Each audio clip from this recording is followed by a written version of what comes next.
Hey guys, all through school you follow the rules of writing, grammar, punctuation, spelling, and formatting, among others.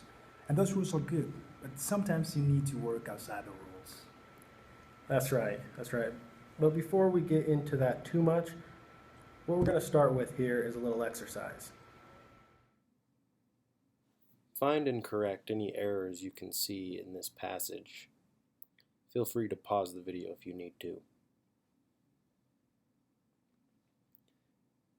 Some of the corrections that we made, and they don't have to be the same ones you made here, are firstly breaking up this single sentence by separating out the dialogue into different paragraphs so you can see the different speakers, and then taking all these clauses that are separated by conjunctions and making most of them into their own sentences.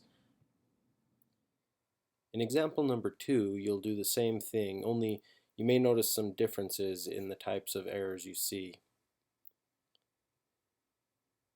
The corrections we made really just consist of punctuation. First we added quotation marks to designate the dialogue, and then we threw in apostrophes where they were missing in won't and all the can'ts. And lastly, we added a question mark at the end of what business you got with it.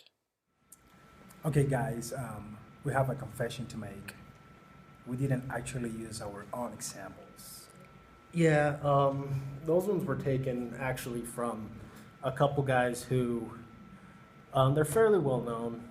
I think they've written a bit. Maybe you've heard of them. They're Ernest Hemingway and William Faulkner. I think I'm saying that right. Yeah, I am kind of familiar with those names. Yeah, I was looking into them, and like they each won, they won the Nobel Prize, which I know there's like a Peace Prize, but there's one for literature as well. And so these guys, I think they know what they're talking about. Like Yeah. when they write, like if they disobey the rules, that they don't follow them. I think they probably have a reason for doing it. And so we're going to look a little bit into what those reasons could possibly be in the context of like the writing around these examples that we took within the stories here. Yeah, because it's very important to refer back to the context. So Yeah, it actually gives meaning to the sentences and the way they use them. yeah, So- yeah. So we're gonna dig back into those with the examples back on the screen here for you. Exactly. The first example was taken from Hemingway's short story called After the Storm. And what he's done here is he's combined all these elements into one sentence, including dialogue from multiple people. Because in the story, this all occurs just after a hurricane has passed. And of course, there's all this mess around them.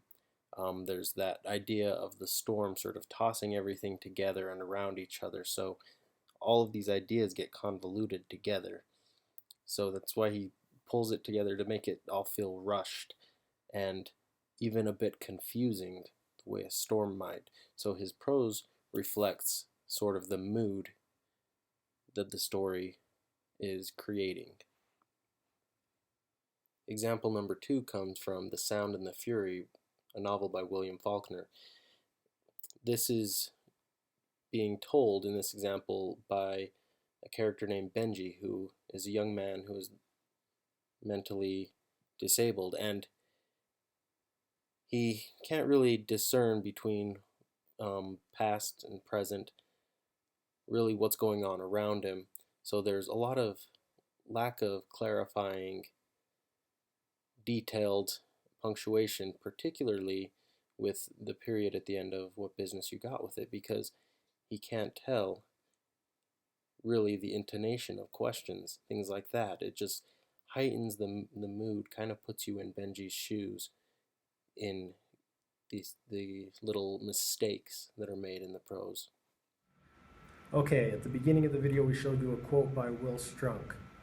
Now, what we didn't tell you though is that he had more to say. So feel free to pause the video if you need to, and please read over the quote. All right, so basically what he's saying here is follow the rules until you have a reason to break the rules. So make sure that you do it with a purpose, because there must be a reason why you're breaking the rules. You gotta make sure that the rule that you're breaking is gonna be more effective to communicate the message that you're trying to get across than by following the actual rules. Exactly. And you got to consider, for the most part here, in your high school writing and even a lot of your college writing, in the future, what you're going to want to do is follow the rules. And so the best way to really put into practice what we're talking about is in what you're reading, pay attention. Pay attention to the writers, how they break the rules, and think about why they might be doing it. Yeah, and like we say in Spanish, las palabras se toman de quien las dice. What that means is that we take the words depending on who says them. So that's why we encourage you to read good writers like the ones that we have mentioned here before, like Hemingway and Faulkner. So we really appreciate the fact that you have taken the time to watch this video. So thank you so Yep. much for that. You got it. Thanks, and see you Yeah. later. I'll see you guys later.